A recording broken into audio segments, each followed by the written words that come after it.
name another metropolitan city in Australia that has a speedway in the metropolitan area.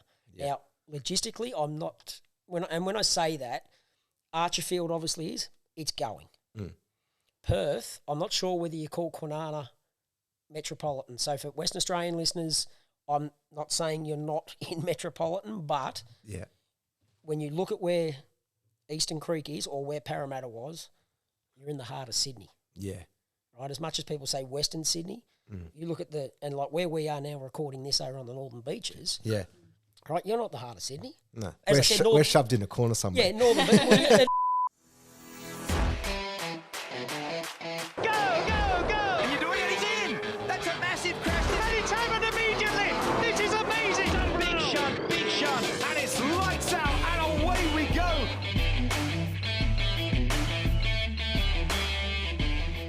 Sydney is west of Parramatta now.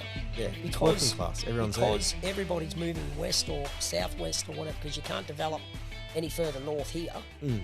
It's either got to be west or south. Yeah, southwest. You can't. The city can't grow anymore, and that's the way it's going. So ideally, Eastern Creek Speedway or the motorsport precinct of what that area is now, Eastern Creek. Obviously, you've got the kart track. You've got the motocross dome. Yeah. You've got the Dragway. You've got your circuit racing. You've got the Dragway, and you've got a speedway. Yeah. 5 major disciplines or motorsport, all in that 10-kilometre radius. There's probably not another place in the world that has those 5. Yeah. To cover so off. True. When you think about it, like I said, go-karts. Yeah. Motocross and indoor, like it's not a huge track, but it's still a motocross track indoors. You can go and use it any time. The circuit racing, drag racing, and speedway. Yeah. And Toby, your don't call me son. No, not son. I was going to say son-in-law. Yeah, brother-in-law. Brother-in-law. Couldn't be mixed up. Toby, he's been working hard on Sprint Car Hub. Yeah, he has, mate. He's done a really good job. I've had absolutely nothing to do with it. Knew nothing about it when he released it, and good on him. He got a taste in commentary. We got him at Parramatta there for a couple of seasons. He did really well with that. Yeah, though. he did. Yeah, he did. He needed to, and I had this conversation with him, shorten up his answers when we were talking about certain things or whatever, and just drag on. And he knew that. But yeah, he's found a hub. Excuse the pun intended, but he has found that niche of being able to develop and show people a different side of sprint cars. Yeah, because that's what he's showing. It's all about sprint car hub. It's supposed to be all about sprint cars. So that's what he's showing. So he's doing a great job.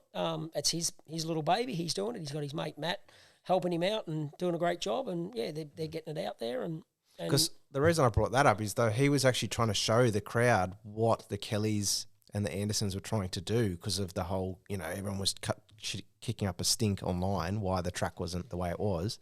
And he's that's, as you said, he's showing the behind the scenes thing that sprint cars actually need since the Raymond brothers in a way. Do you know what I mean? Yeah, for sure. It's there.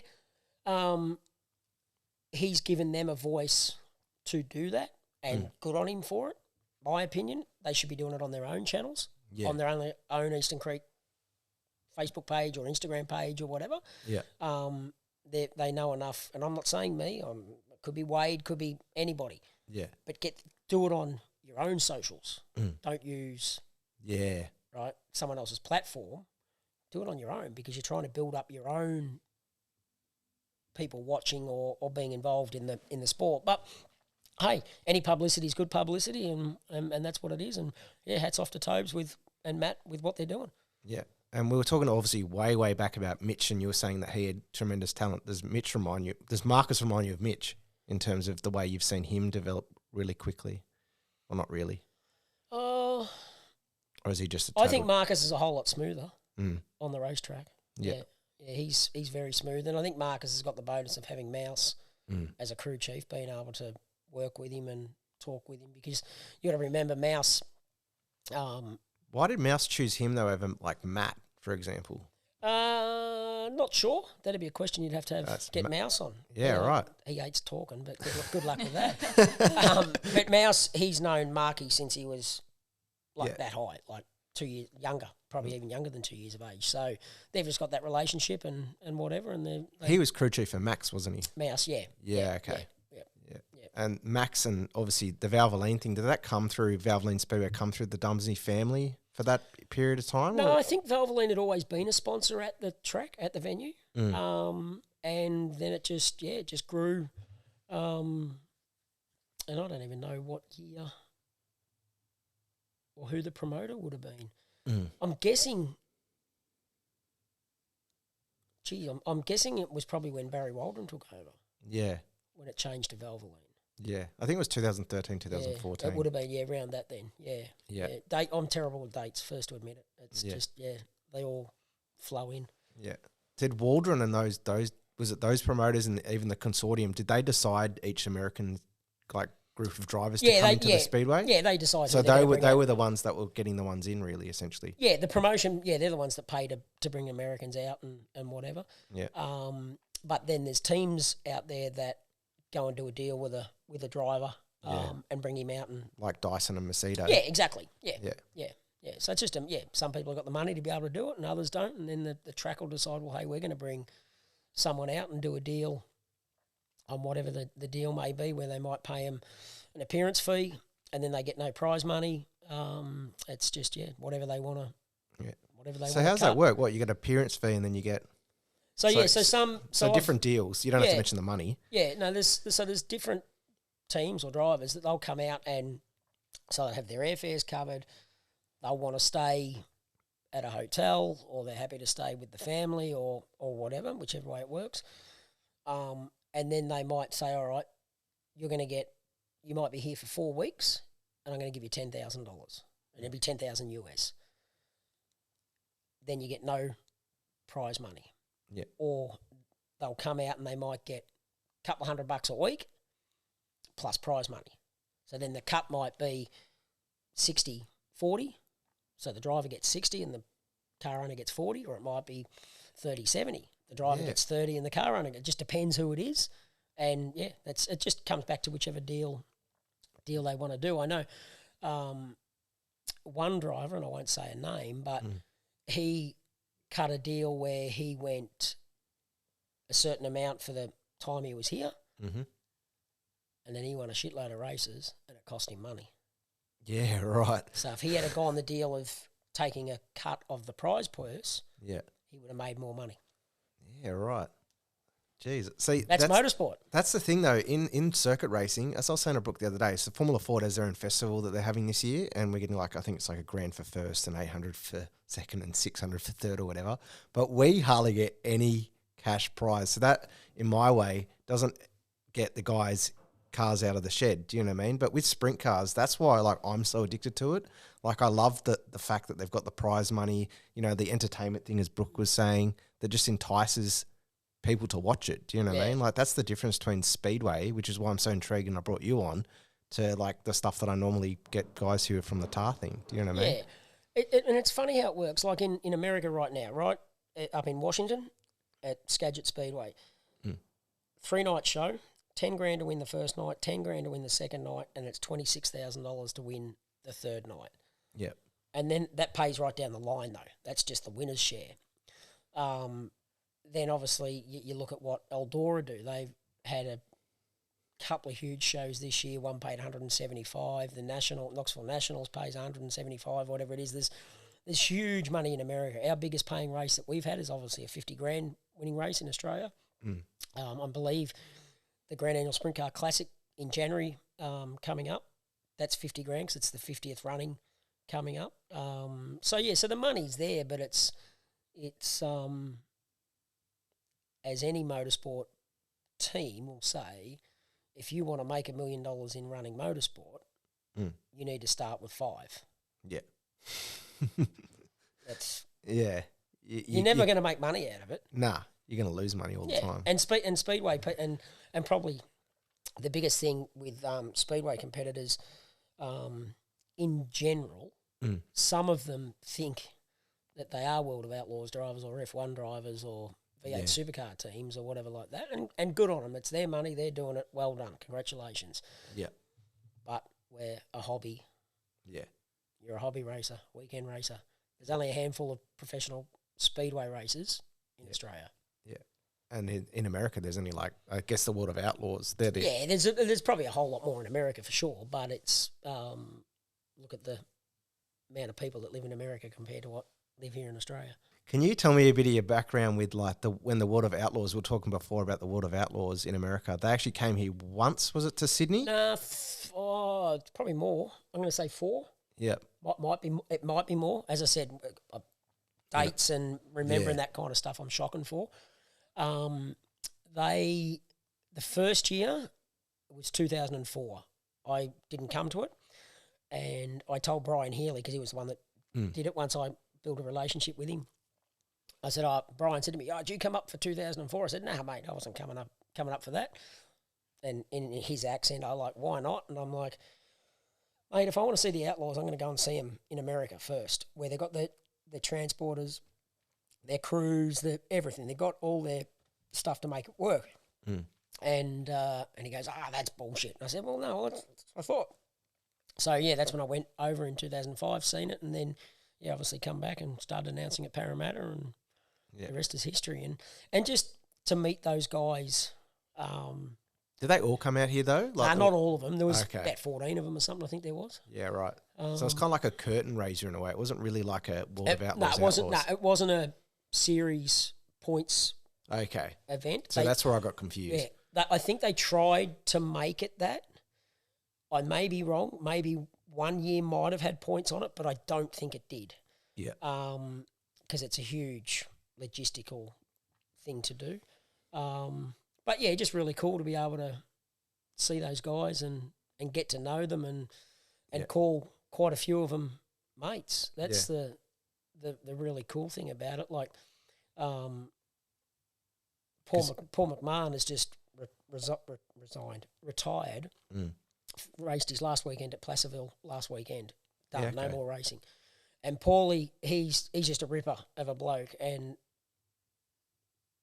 you've got their respect or you get on well with them when you roll in to America, you see them at a racetrack and you go to put your hand out and he hits it away and gives you a big hug and like, great to see you but that's what it's like. It's a big family, and when you're in the inner circle, so to speak, it's just super cool to know that here's these guys that you put up on a pedestal, heroes, because that's what they are. Like anybody and as far as I'm concerned, anybody that straps their ass in any kind of race car has big balls for starters.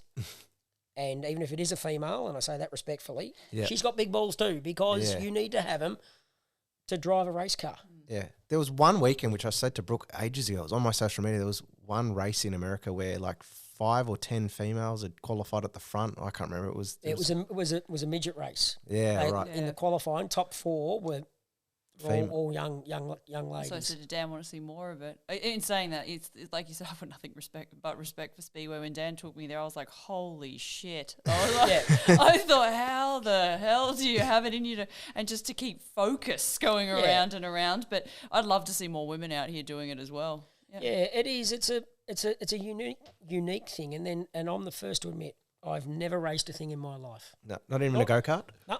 Yeah, right. Never gone to go-kart centres and gone and raced just mates and whatever like that, but never ever have I physically properly raced. And then some people say, well, what gives you the right to be able to announce it and talk about it?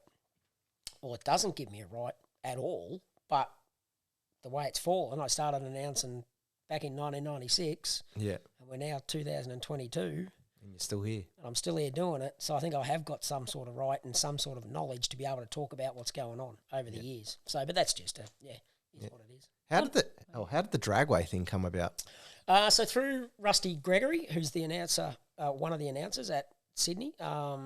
He was a full-time employee. He's just changed. He's now moved over to the Aeroflow 400 Thunder series, which is to a degree a travelling circus for drag racing with top fuel funny cars and all the other divisions that coincide with it. So we got Rusty down to Parramatta for a few nights, or for half a season I think it ended up being, and he started commenting. So we built a bit of a relationship and bit of banter on the mic, and so he could see how I was and what I'd done, and then they needed some help at the Dragway, and he said, all right, come down. And yes, I've done a few shows there. I haven't done anything there for a while. The last drag racing show or event I did was up at Willowbank. Went up there and did a 400 Thunder series up at Willowbank. So that was really cool to go there, because I'd never been there before or whatever. It's such an iconic drag racing venue in Australia. So that was really cool to go and do that, and was lucky enough to be involved in the Burson's Auto Parts Top Fuel Australia round 1 at Sydney last year that Phil Reid actually won. So yeah, that was really cool just to be a part, like not a huge part, but I was a part of it on the mic, doing bits and pieces and whatever. So yeah, and out of the comfort zone, doing something I know nothing about drag racing. Yeah, I was going to ask that. Not a thing.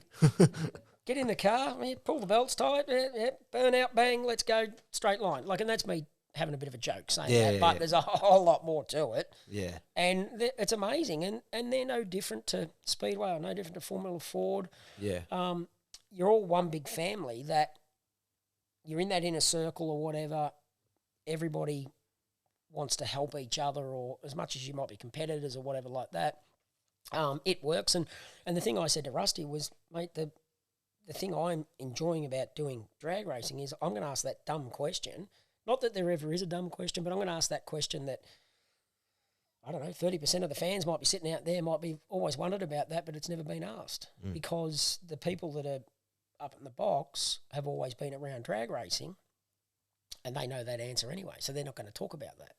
So I'd ask the drag racing commentators, the people that know the sport, well, why did that happen, or why is he doing that, or just asking those questions. And the amount of people that come up, and I've even had people text me and message me and go, when are you back commentating drag racing? We enjoy it because you're bringing something different to the table, but it is what it is. Yeah. And for those who are keen to get onto the microphone, how do you encourage someone to get into it? Obviously, it's changed since your day. Yeah, it's funny. You've got to start somewhere, and I'm very fortunate that I now can make money out of it because of the amount of time I've done it for, I guess, and still doing it. I think this is a general thing across all businesses these days, or kids coming out of uni or wanting to get in and do something. They don't want to start at the bottom. Yeah. They want to go straight to the top. So there might be some announcer that goes, all right, well, I don't want to start at Speedway. I'm going straight to V8 supercars. Yep. Or F1. Yeah. No. You've got to go to a country bush track. Yep. Right, they might have an announcer that's been doing it for 30 years there, and they might be looking to retire, or they might have had enough, or they want to train someone. So go out to a bush track. Go and offer your services out there. Go and get that experience, or go to a club and one of the smaller speedway clubs, divisions, and say, hey, look, I want to announce. Go and do that, but don't do it for nothing. Right, this is one of my biggest things. As much as you've got to start somewhere, it is too hard to travel. Like, say you're going down to Goulburn. Yeah. Right? Well, you got to pay for your fuel. Fuel ain't cheap. Yeah. It's maybe $100, depending what vehicle you got, might be $100 spend on fuel. So then, they're going to let you in for nothing, for starters, you'd hope. But just cover your costs. Don't make something off trying to talk, but cover your costs. That's all you need to, and that's probably the biggest thing I would say to people is make sure you cover your costs. Let them know, hey, this is just to cover my costs. This isn't to make money because of my voice or talking or whatever like that. I just want to cover my costs and get the experience, or even go a step further back. Don't even get on the microphone. Go and come up to an announcer and go, hey, look, I want to sit in the box and listen, see what you do. And then you sit. If there's room, go your hardest. Want to hear more? Each week we will share the hottest clips from our guest interviews on YouTube. But to hear the full episode, make sure to subscribe or follow us on your favourite podcast platform.